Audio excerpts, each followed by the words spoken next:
Welcome to the Land Treatment Exploration Tool tutorial. Step 2. Select Treatment Boundary.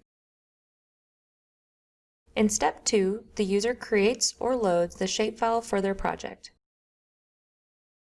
First, I will show you how to load a pre-created zipped shapefile. You simply click the top button, Upload a Shapefile. Navigate to your zipped shapefile and select Open to pull that shapefile into the exploration tool. There are also 3 ways to digitize a polygon on screen. The rectangle tool simply draws a rectangle with a held click and drag.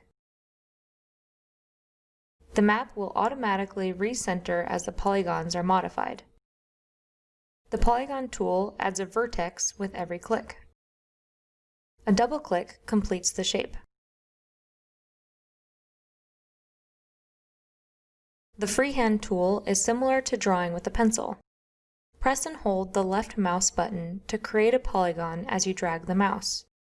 Release the left mouse button when you've completed drawing the polygon. To modify a polygon, simply click on the shape and the vertices will appear. Clicking the gray points will modify the shape, while the white points will also create additional vertices. If you want to remove all shapes, you click the Remove All User Polygons button.